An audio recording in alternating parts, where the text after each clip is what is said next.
Are we ready for tech bros like Elon Musk to start wiring things into our brains? And if the brain implants don't get us, will killer AI finish the job?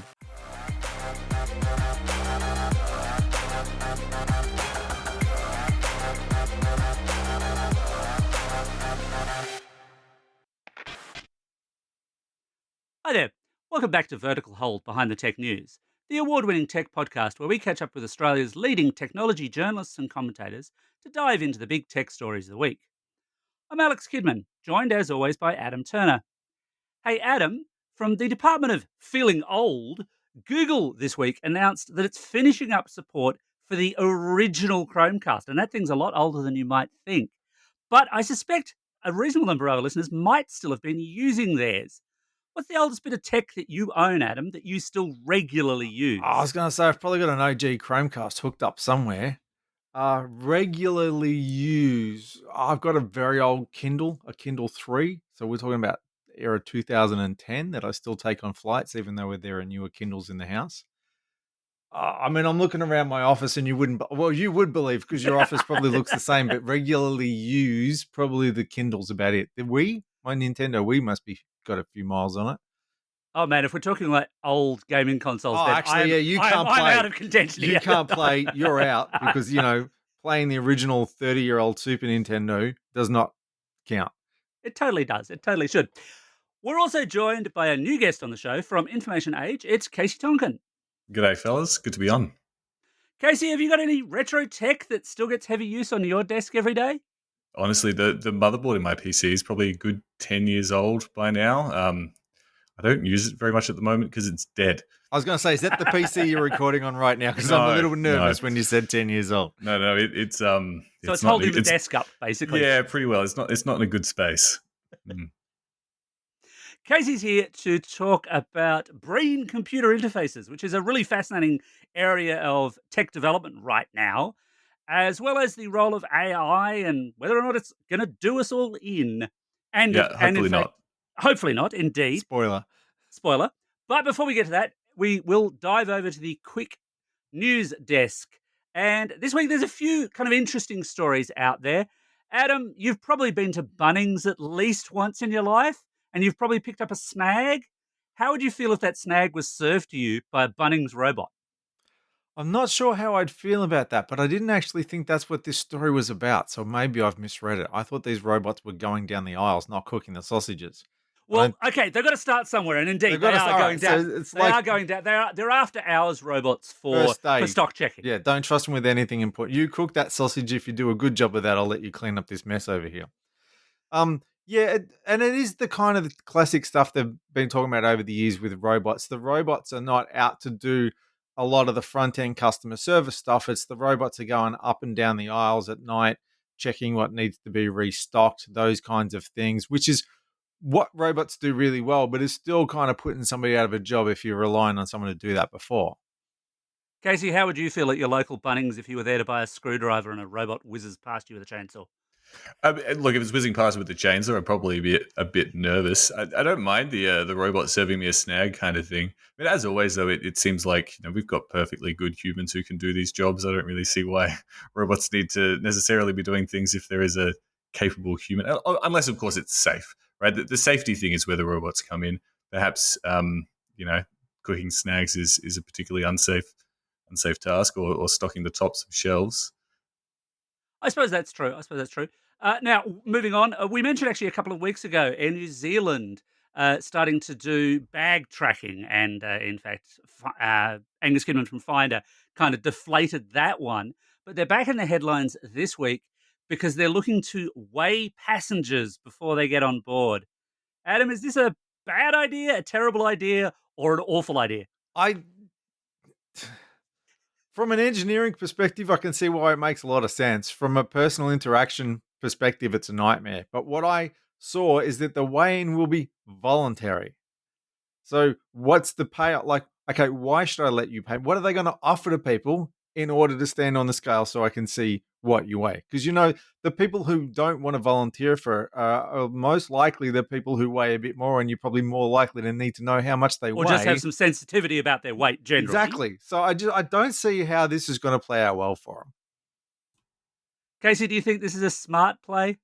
No, I think this is guaranteed to cause some shouting and some very disgruntled people. I think that people are annoyed enough when they get away your carry on, right? Let alone strip down and step on some scales in front of a bunch of flight attendants. No, thank you. This is not good. I think the smart way to do it actually would be have something similar to the carry. Like if the scales were actually built into the ground near the check-in, and you could just step onto them, and you and no one else could see the answer. Only the attendant could see the answer, or maybe they couldn't even see the answer. It's having the big dial up there that goes boing, boing, boing, boing, boing, that shows everybody how But much at you the weigh. same That's time, probably the Adam, biggest the problem. alarm that you're hearing are all of the anti-discrimination laws that would be Yeah. breaking en masse, let Depends what alone the they data do with that sharing implication information. of it. Yeah, depends But what can they you- do with the information. Can you imagine the people having, oh yes sir, sorry, you weigh a bit too much, you're gonna have to spend another $7,500 on a second ticket or whatever. I mean that's just poor customer service. There's no way that's going to go down well.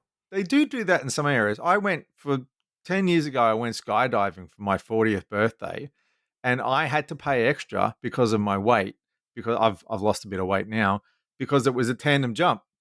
And I guess it's more work for the person that I'm strapped to. And he's like, well, I want $100 surplus because this fat bastard weighs too much. So there are times when your weight really is relevant. Wouldn't physics suggest that you should pay less because you're going to plummet to the ground faster? I think it's the bit where we pull the chute. He gets pulled up by the chute. I'm still going, and he's the thing stuck in the middle. That would not have been fun. He's being stretched. He's Yes. being paid for that. I see. Well, speaking of being stretched, and in fact of being annoyed, I'm a bit annoyed this week that I forgot to buy Nvidia shares. Casey, why would I have wanted to buy Nvidia shares this week? Because they've been absolutely pumping. There was a good 25 odd percent jump just after their earnings last week, which was kind of modest anyway. Like it wasn't as if they came out and said we've had amazing record bumper profits, but I think it was investors finally going, oh boy, AI is here, and hey, there's this company that is selling the things that you need to make AI. It's the sort of classic picks and shovels kind of play. Investors are catching on to it. I think there's still a bit of like discussion around it being overvalued just in terms of the profit. But the line from NVIDIA is, hey, all of these data centers that are filled with CPUs, soon they're going to be filled with GPUs. And who's got the GPUs? We've got the GPUs. This guy. Yeah, that's exactly it. You saw Jensen Huang speaking at Computex this week, and it was basically that. He was just like, I got the GPUs, guys. You want them? They're right here. Look at this computer. Or look at this set of GPUs. It's worth 200 grand. We're going to sell a buttload of these. So yeah, it makes a lot of sense in that way. I mean, we'll see how it sort of ends up playing out. But yeah, lots and lots of money. I do wish I'd jumped into NVIDIA at some point. Well, they also announced the DGX GH200, which is a horrible name for a computer, but this is one serious bit of hardware. Was it 144 terabytes of shared memory? I want one of those on my desk. What on earth would you use it for? I just want to be able to tell people I got Linux 144 distros. terabytes. Well, basically, actually, everything. With 144 terabytes of shared memory, what am I not going to be able to do with it? You could do it all. I think it's something like it's. I think it was in the market like 50 times the amount of memory that the previous sort of top end was using. Like it's a serious bit of hardware. It is. And that's again this is all part of their data center play. I think a lot of people think of NVIDIA and go, well, this is just your 4060s, your 4080s being plugged into computers of gaming enthusiasts, but they're talking about the serious stuff now, and they've now got a use case for it. And that was another big part of the presentation was the change. And really, this tipping point we've reached with generative AI and accelerated computing is now it's not just the companies who are going out and saying, hey, this is really cool and everyone's going to start using it. Now you've got individuals, you've just got random people off the street, you've got end users, you've got developers building for this stuff. Like it is happening and it is real. And there's one company that's sitting there at the top ready to rake it in. So NVIDIA's gone from making tons and tons of money selling GPUs to people who wanted to crypto mine to making tons and tons of money for people who want to run AI. They can't lose. How good's that? They've been on the top of both bubbles, right? The last like 3 or 4 years worth of tech hype, and NVIDIA is just sitting there going, we can do it all, baby. That's good. Speaking of not quite doing it all, the final quick news story, and this is a US-based story, I should say, but it's just so stupid, I could not go past it. If you happen to live in the state of Maryland and you drive, you probably have a license plate. You should have a license plate. And Maryland driver's license plates, or a subset of them, a few 100,000 at least, have a URL on them to celebrate. I think it's the War of 1812, if I remember. The whole US patriotism thing writ large. And if that's your bag, then great, go for it. But somebody forgot to renew the domain registration on the URL. Of course. And so it now points to a Filipino casino site. Yeah, that's always going to happen, isn't it? They're probably lucky that it only points to a Filipino casino site and not something considerably worse. Yeah, but it's such a, like, you would think in 2023 though that you would have, a line item, don't forget to press the renew button. Hey, Google did that only a few years ago. Remember there was that instance, I don't remember exactly when it was, when Google forgot to renew google.com and some random bloke just bought it. Excellent. And then I think then Google's lawyers quickly chased him down with a stick until he gave it back. I think that would have been clearer. That would have been, I think, a little easier to chase when you're chasing an offshore casino. Which, and look, I don't. No, actually, I do wish to cast aspersions at the gambling industry. They're not always all that legit. I don't know how well a US state off a random URL is going to do putting a cyber squatting claim through to the Filipino government, presuming the Filipino casino is even based there in the first place. Yeah, it's going to be a tough one for him. Oh, well. Big lesson. So Casey is here to talk about BCI, and BCI sort of sounds like it might be, some kind of community bank, but it's not. It's brain-computer interfaces. Casey, can you give us like a brief rundown of what a brain-computer interface is? Computer chip in your brain. Typically, I mean, the idea really is to take, so normally we're controlling computers with our hands, right? Fingers or voice. It's kind of to bypass that and go straight to the brain. So controlling computers with your brains, which is kind of pretty incredible sounding, to be perfectly honest. It is kind of the stuff of science fiction, but a lot of the scope right now, or at least a lot of what people talk about right now, is the kind of computing that gets me genuinely excited. It's the kind of computing that helps people, because what they're talking about is using brain-computer interfaces for people with disabilities so Yeah, that they can communicate and interact in the world in physical ways through effective computer robot brain-computer interface meshes. absolutely. And this really is the best use case at the moment, and where all of the research around this tech has rightfully been going to. You think about people who have are living with paralysis, especially if they have motor neuron diseases, ALS, that kind of thing. Having gone from high mobility typically to low mobility in short periods of times can be quite jarring and quite difficult for the people and for their families. So this sort of technology enables them to start going about their lives in some ways, going about and performing general activities that we're so used to doing. This is messaging. This is going on Twitter and sending out tweets. This is online banking. It's all sorts of communicative processes that so much of the world already is involved in. So getting the ability to just connect your brain straight up to the computer, and if you don't have the use of your hands, if you don't have the use of your mouth, it's a great way to make computing accessible again. But when it's connecting into your brain, what level of connection is there? Like if I'm tweeting, can I just think hello world and it says hello world? Is it that level where it can, read my mind, or is it more basic than that? It's so much more basic than that. And I think this is part of a bit of the confusion and some of the hype. I'm sure we'll touch a little bit on Elon Musk and Neuralink, which is his brain computer interface company. And he's a big one for selling, you can just be like thinking things and the thoughts just go straight to other people. And isn't that amazing? It just doesn't work like that.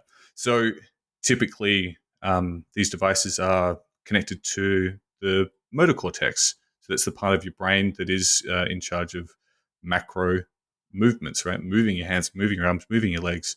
And the actual controlling of the computer is kind of thinking of moving or like interacting with things using those limbs. So you might think about squeezing your right hand, and that is a click on your mouse. And perhaps then the brain computer interface uses an eye tracker to see where the mouse actually moves. Or you start thinking about moving your squeezing your left leg in a certain way, and that might move the cursor left, and then squeeze your right leg and it moves the cursor right. And there's all sorts of different ways that it works, but each person has a different way of actually controlling these things. So it's a bit more crude, I think, than what we're expecting it to be, and I think that sort of can get a bit lost sometimes in the discussion because we almost want it to be, oh, imagine sending a tweet and off the tweet goes, but really it's you're kind of controlling a cursor on a screen, or in the case of Neuralink on like your phone screen, using very slow kind of movements that you're controlling with your mind. Does that make sense? Yeah, it Yeah. sounds to me a lot like my understanding of what people who get artificial limbs have to go through. They have to work out the kind of brain training, as it were, of this electrical signal will make the hand grasp, but in this case, it's this will make the mouse click, as it were. Oh, absolutely, and different people. So some of the folks I've spoken to who have been working on this tech say that it can be really hard to get people to train how to use it. It can take months, and that's a big thing to overcome. There's a lot to overcome in this technology. I mean, for one, the body just doesn't like having stuff put inside of it, Who and would have tends thunk? to it tends to just reject it. So building the tech to actually work is quite difficult in the first place. But you also have people who so someone who perhaps played a lot of football when like before their injury or before they had a disease that meant they can't use many of their limbs, they might have really strong connections to when they think about moving their leg, for example, and that sends a really strong signal to the device. Other people might have been violinists, and so their hands are strong. So it's a bit different depending on how our brains have been wired. So it's not really a plug and play kind of thing. Like for people who are used to just using mice and keyboards, we kind of can pick another mouse up, pick a different keyboard up, tap things on our phone, and it doesn't really matter, right? It's fairly agnostic for the individual. But these things are so connected to how our brains operate, and everyone's brains operates differently, that it's really hard to make something generalized. So it's all kind of bespoke technology at the moment.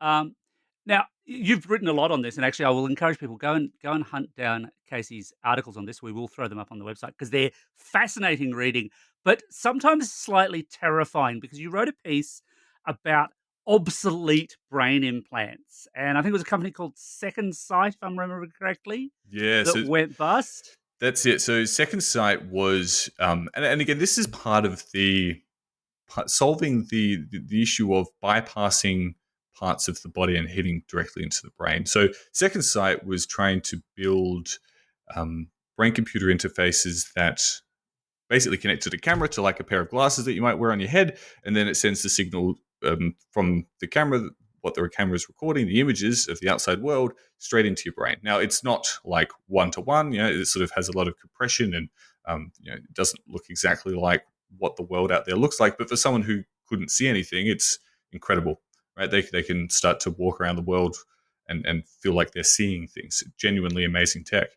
Then one day, without warning, the company just ran out of cash, completely went bust, and all of the people who had the different types of implants, some of them were directly into the brain, some of them were into just the eyeball. Suddenly, their tech just stopped working, or for other people, it gradually stopped working. Or there was the case of one person who needed an MRI because they were having, I think they were feeling tremors or fainting spells or something like that. They needed to have an MRI, but then the doctors couldn't contact anyone at the company to ask how to safely have an MRI because the MRI is magnets, and if you've got like metal in your brain, magnets are really bad for that. So there was a whole bunch of issues around how do we support these things past, or throughout the whole life cycle of them? How can we maintain them? How can they be removed safely? And if the company, how can we make sure that we're actually using standards that mean that when companies go bust, people aren't just left with like obsolete pieces of metal in their heads, because that is awful. I would Let's assume not there are do that. no real standards here. Everyone's sort of figuring out their own way of doing it. There's no USB. No, that's right, and this is part of it. It's so early days. It's so R&D that the standardization is fairly minimal. And it's going to take a combination of regulation and industry agreeing upon these sort of things to get to that point where we have a USB type uh, device for the brain, which again just kind of sounds terrifying. It does a bit. But speaking of regulation, you did mention him before. We would get round to Mr. Elon Musk, and this week, in a regulatory sense, Neuralink, his particular BCI company, has had a bit of a win with the US FDA. Big win for him. So they finally got their approval to begin human trials. For all kind of medical related technologies, the US FDA is a big hurdle to overcome. This is really the beginning of them being able to access the massive US market and sort of then start pushing out from there. Neuralink's had many problems. They've had issues with animal testing. There were a lot of reports coming out that the company was kind of mutilating pigs and sheep and monkeys. There were some really distressing complaints that were made to the regulators in the States around monkeys being, horrifically harmed from the way that Neuralink was kind of going about actually running these tests. So for them to finally get over the line with the FDA does mean we're going to start seeing some human clinical trials. Clearly, the FDA is relatively okay with the safety of this thing. You don't Um, sound convinced. Yeah. well, there's a lot to overcome. We don't really know the details of it, as far as I'm aware. Like sort of Neuralink just tweeted, "Hey, we've got approval," and the FDA was like, "Yeah, we've given them approval," but haven't gone much further than that. So we don't know if it is the two-way thing that Neuralink's doing, because Elon Musk has promised that their device is not just reading brain signals but also writing them. So we'll be sending signals into the brain. That's next level scary. Yeah. And then again, part of that is about being able to see things you can't normally see. It can potentially change. There are companies that are using BCIs for mood affective disorders. So for depression, so it'll just sort of zap you to make you feel better. Yeah, strange. So we don't know the extent of what exactly Neuralink's been allowed to do. Part of it is their surgical robot, because they want to have a robot do the surgery so that it can be done at scale. That's Scary.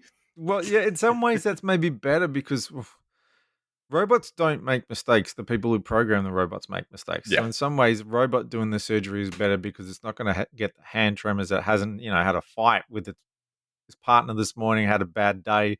But at the same time, the robot has a problem and you're screwed. You Yeah, don't want to be the exactly. guy on the factory line when the conveyor belt's gone just slightly out of jig, True. and goes, right. Well, instead of your Well, brain, I'm shoving this chip in your shoulder. stops to do a firmware update. Yeah, you don't want any of that. There are a lot of safety concerns that come with this. Is the battery going to be safe and not just overheat and detonate inside people's heads? Are the wires going to not move around in their brains and find themselves in different locations? Are people going to be permanently harmed from having this? So it's a really kind of a dicey thing. So the fact that the FDA has said, "Yep, cool, you can start putting this in some people's heads," is a huge step for Neuralink. They are trying to get to market as quickly as possible. There's a very move fast and break things ethos happening over there, which is, when it comes to brain surgery, yeah, probably not great. But they're, unless I'm very much mistaken, outside of Elon Musk, who we know likes to make some very out there promises about, well, just about Everything. everything. Yeah. Adam's still waiting on his Cybertruck. Uh, Outside of that, they're late to market, aren't they? I mean, are they promising to do things that others are not already either in or doing? No, not really. But they're so in general, like, we've had the ability to read and read brain signals and control computers using them for quite some time. There's a company uh, that came out of the University of Melbourne that's been doing this for years and has had clinical trials and has had FDA approval for some time. They've had their device in dozens of patients. So they are a bit late in that sense. It's sort of the scope of what they're trying to do, which is as kind of a generalized IO for the brain.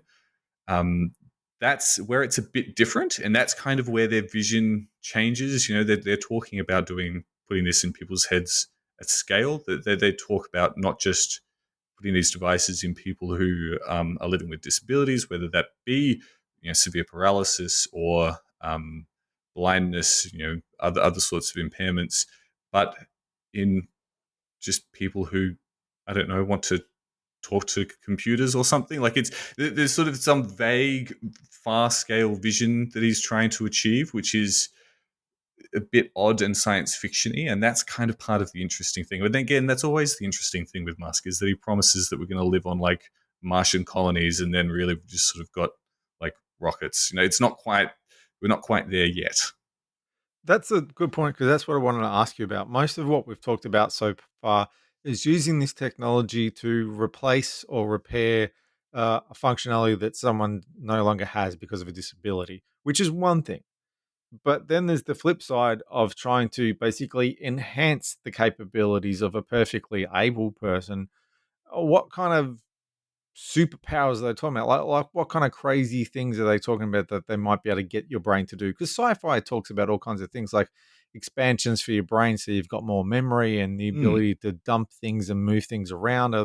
Is it getting into the talking about that territory? I mean, they talk about it. Musk talked about Well, that's what he recording. does more than anything is Yeah, and talk. and this is it. And this is the problem: is that we still are trying to get over and communicate that we're not talking about necessarily reading people's thoughts, although there are people who are finding that they can sort of, to some extent, do that. There was research from like 10 years ago that showed, if you could kind of recreate what someone was seeing. So you'd have like people watching a movie, and then they could sort of recreate that by just looking at the brain signals, the images that the person was seeing. And that's, again, kind of almost mind ready. What kind of enhancements would we have? I mean, if we're talking sort of science fiction things, it could be anything from like direct mood changing. It could be to just have anyone who's implanted these things just always feel like really cool and happy, or like you can just sort of change your mood dial as you please. You could erase bad memories if you want, like Eternal Sunshine of the is it Eternal Yeah, this is real the Philip Spotless K. Mind. Dick Yeah, stuff, isn't it? Yeah. it is a Yeah. little bit. It is, but that's so far away from where we are now. Like so far away from where we are now that it almost, yeah, it's almost not worth talking about. That's kind of the difficulty here, and again, it's really easy to start going into the weeds and talking science fiction, when the reality is that maybe the first people to use this device will be able to control a smartphone. What would it take to convince you this was safe? What would it take to get one of these in your head today? Oh, I mean, the fact that the motherboard on my now dead PC was like 10 years old probably goes to tell you that I'm not an early adopter, right? Like it takes me some time to start buying into these things. So what will it take? Everyone else doing it first is probably what it'll take for me to get one of these. So, Casey, if it's not the zombies with the brain implants coming to kill us, it's killer AI. There's another round of a lot of people signing a letter going, we really need to be careful about this, or we could wipe ourselves out. How seriously should we take this? Probably not very seriously. Again, I think just like getting brain implants to record your thoughts. There's a lot of science fiction happening here. When we talk about, oh my god, the AIs are gonna kill us. So this latest letter, I think, it was 22 words, and it was to the effect of everyone around the world needs to start treating AI as if it is a risk at the same level of nuclear war and pandemics. Right now, the best of the AI that we've got at the moment is kind of a really advanced predictive text. You know what I mean? Like ChatGPT, while it sounds amazing and seems to be blowing our minds, it sort of is just good at predicting the next word in a sentence. Like it's really good at that. It's fantastic at that. But that's not the same as nuclear war or Hmm. pandemics, right? Like it's a bit. The whole thing's a little bit overblown, I think. But is it the problem then we wait until it's too late and suddenly go, AI really is that good. And now we've got AI overlords. Well, yeah. I mean, this is what the governments are trying to look at. And I think you saw from um, the Department of Industry today putting out their discussion paper with how they're going to regulate it. At no point are they saying in that discussion paper AI might take over the world. It's a bit more realizing that this is a tool or a bunch of different sets of tools, most of which are about analyzing and responding to large amounts of data, but it's not exactly um, Skynet, really, like in the scheme of things. And that's part of the interesting. There's almost a bit of a culture war thing happening between the people on one side who are like, hey, watch out, robots are going to come and take over the world. You're going to have a GLaDOS type situation with, everyone's sitting in labs because the machine just wants to test you all out, or a Mrs. Davis kind of thing where it's buffalo wings that, buffalo wing app that goes mad. I don't know if you guys have seen Mrs. Davis. No, I I can't say got that I the have. first reference. I Yeah, missed the second Yeah, yeah. one. I was readying my potato as we speak. Um, go see Mrs. Davis. One of the things I found that was interesting with what Ed Husick had to say about this was that his viewpoint was that our AI regulation would sit on top of existing like privacy and consumer legislation. We've talked about that a bit on the show. Do you think that's the right approach? Do we need stuff that's kind of modular in that building block way, or do we need a new approach because AI is a newer and more rapidly moving tech? That's a really good question. And we've got 2 full months of consultation where different people and different organizations are going to come out and tell the government different ways to do it. Um, their approach does seem to be, and certainly when I was contacting the department more recently, this is what they were saying. They're like, we've got all of these other frameworks. Let's just plug it into existing laws. Let's use the consumer law. Let's use the Privacy Act, which is currently being changed Mm. anyway, right? So there's already going to be a certain element of sticking this on the shelf while we wait for that. Um, is that the right way to go? It's hard to say. I mean, we've seen that Europe is going ahead. They've proposed a fairly strict set of AI laws using this risk framework that says that if anything is at a certain level, it's just straight up banned. That anything that is within another risk band will need a really strong set of audits and other people just going through and making sure that it functions. I spoke to someone here in Australia just this week who was saying that she thought we should have a national AI ethics board that is just overseeing all of these things, that kind of goes through and looks at all these different products and makes sure that they're appropriate for the Australian context. The thing about something like this is that we just don't know what the best path forward is. I think it probably says something about the government not wanting to step too far out of bounds, that they are going along this slow consultative approach rather than coming forward with necessarily like a strong set of ideas at the outset. Although there is the risk framework they do mention in that discussion paper, um, I think they can be a bit scared of industry. We always talk about like stifling innovation. That's the big thing that comes up with tech policy all the time. We don't want to stifle innovation or get in the way of people making heaps and heaps of money out of this. But the risks for me when it comes to this thing, it's not about AI taking over the world. It's like, entrenching bias in systems. It's not including humans in the loop with automated decision making. We in Australia, we don't have to look far for examples of No. exactly that happening. We had RoboDebt, and that wasn't AI, right? That was a really just poorly Artificial lack implemented. of intelligence. Yeah, that's right. There was just poorly implemented like division. It wasn't very complicated. It was divide by 26 and then send a letter out, and that was horrific. So we need to make sure we're doing these things properly, and I think the discussion needs to be about how the citizens in Australia want this to work, how people living and working in Australia want to be treated by AI, um, rather than making sure that it's how can we ensure Microsoft and Google and Meta keep making heaps and heaps of cash off of us, because I think that's the scary thing, and that's what tech policy tends to lean towards. So, in terms of frameworks that could be followed, who can we look to? I mean, who's actually regulating AI at the moment, if anyone, or is it all different, disparate models and everyone's doing their own thing? There are certainly a lot of disparate models, and the discussion paper from the Department of Industry looks at a lot of what's going on around the world. I think the two major ones, and we're talking about market players and the idea of building products in Australia that can be sold internationally. The European Union is probably going down one of the stricter paths with their with their risk based sort of approach to it, and banning things and having to audit other ways of having to audit your AI use. China's also got a fairly heavy-handed kind of approach to this. I mean, they're talking about Shocked. generative AI that because it's generative AI specific for them as well. Basically saying if you can't guarantee your content doesn't toe the party line, then we don't want to hear it. Yeah, it's a different kind of concern, though, isn't it? It is. It is. It Yeah. very much is. That's about controlling the information flow and making sure that it's not being used to spread anti-socialist agendas, or their version of socialist at the very least. So there's certainly some other ways that people are going about it. The reality of getting companies, even in China, to follow that is going to be really interesting. That's a content moderation problem.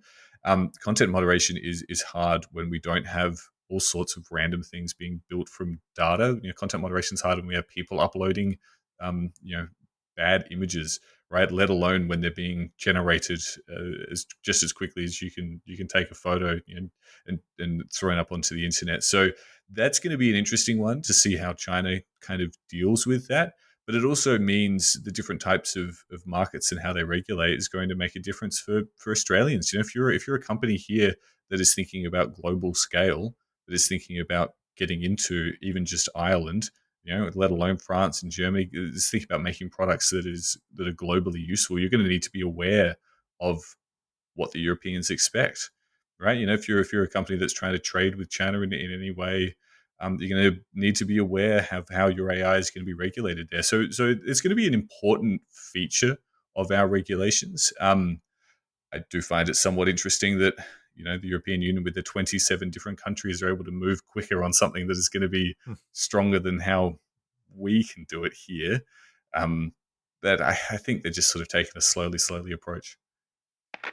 Well, that just about wraps up another episode of Vertical Hold. Thanks to Casey for joining us this week. Thanks so much for having me. And Casey, you're a first-time guest on the show. You probably don't know what's coming. The Vertical Hold 3 Questions of Doom. I will ask you 3 questions. You may answer them in any order you like, but please let me finish all 3 questions before you start answering them. These about Doom? These are not about Doom, although that's an excellent idea. Special Maybe topic next is. week. Maybe next week. The 3 questions are: where can people find your work online? Where can they find you on social media?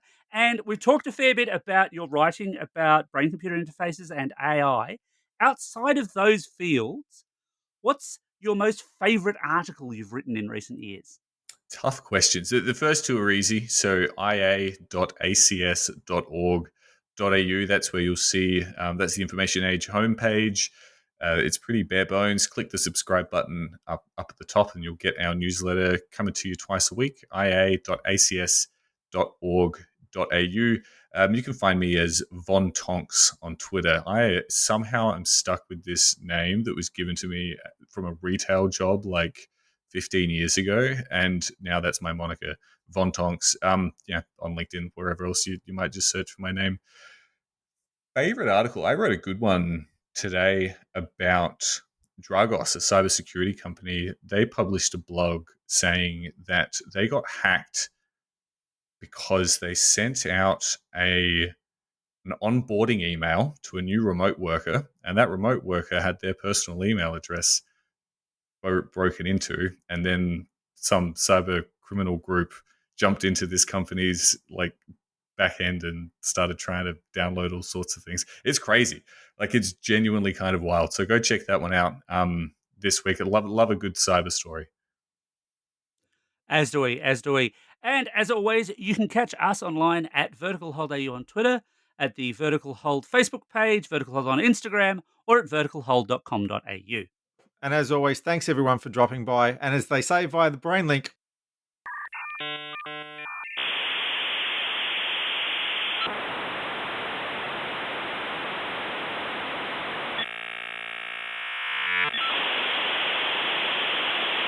I think we all know what that means. see you later.